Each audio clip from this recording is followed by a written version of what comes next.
Hello and welcome to the topic of system design. Basically, it comes under entrepreneurship and management concepts. Now, let us understand what is system design.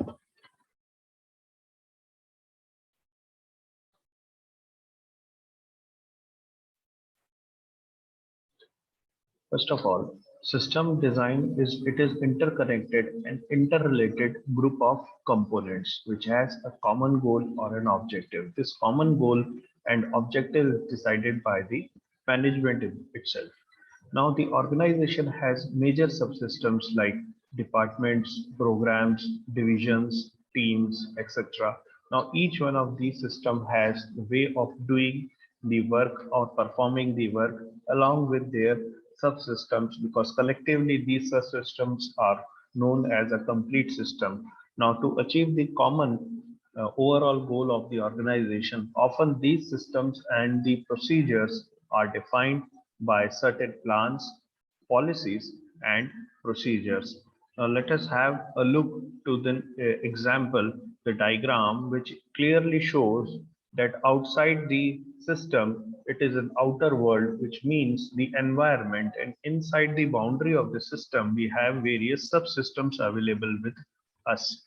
Now, this world, which is outside the system, is clearly known as environment. As we have also studied in thermodynamics, what is environment and what is system. Similarly, here also we has the limitations, which is known as boundary, and inside that boundary we have a system, and outside that boundary we have an environment, in which system sometimes exchange the data, gives the input and receives the output in the forms, or vice versa. Now the system can be viewed as a subsystem of the environment. For an example, a business organization is a system that functions within the contours of the environment, which is known as the society. From this, the system perspective, management should focus on efficiency and effectiveness in each part of the organization, which each part of the organization that takes each part of the organization with the understanding that actions taken in one part of the organization affects the other part of the organization as well. For example, like we need to implement a strategy in the production department of a company will likely affect other aspects of the company such as marketing, finance, personnel department, or HR commonly known. Each part is tightly linked to the other parts of the organization. Not a single part of organization independently exists and operates in isolation from others. It is interdependent relationship. Now, thus, in the day-to-day activities, manager must view the organization as a whole dynamic system, but try to anticipate in the unintended as well as the intended aspects of the decision. Now, this approach also views that organization as linked to the external environment. Organizational effectiveness, even the survival, sometimes depends upon the organization interactions with its environment. Now, the enterprise receives the input and then transforms them into output and export the output to the external environment, or sometimes this environment can be treated as our customer also. Now such type of environment or any business or other organization must be described by the open system model, which includes the interaction between the enterprise and the external environment. Now let us see the next slide. It shows the characteristics of the system. Now what are the characteristics of the system?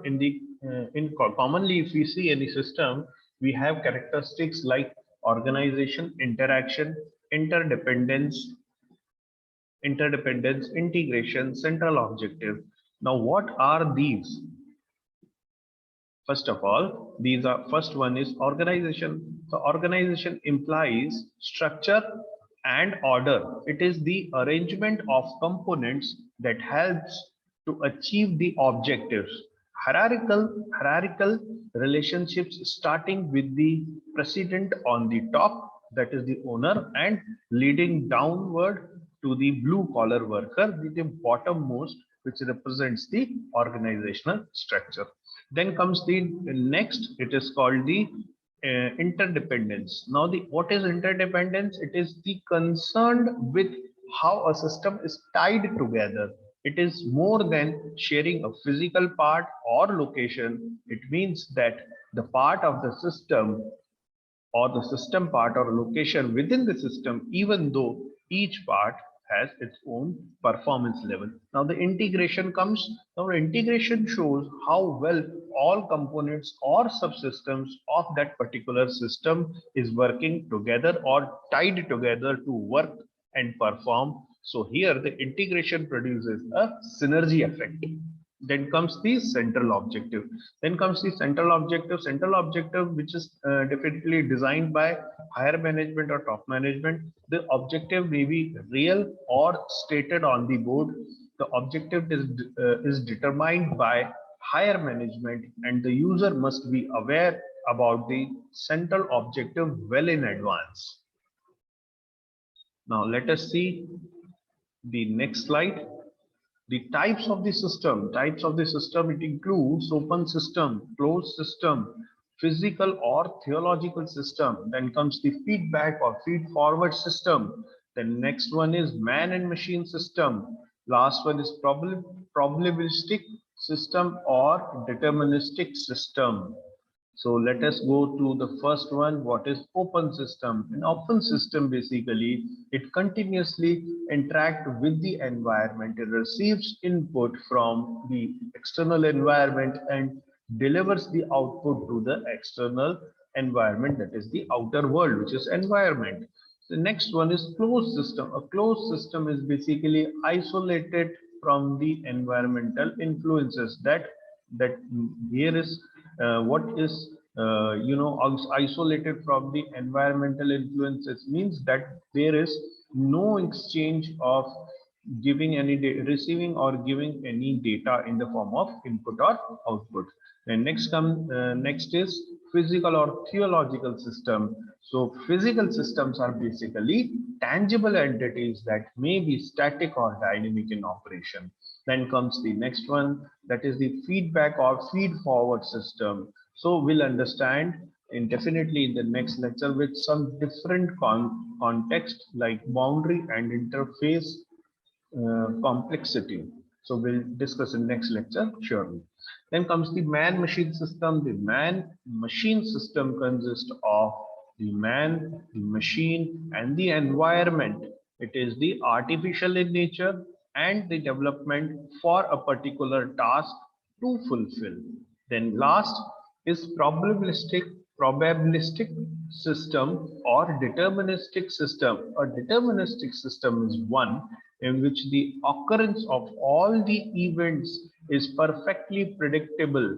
If we get the description of the system state at an art of a particular time, the next state can be easily predicted. So this was the types of system, and here we have completed this lecture. Thank you. Thanks for attending the same, and we hope we will be connecting in the next lecture as well. By the time, best of luck.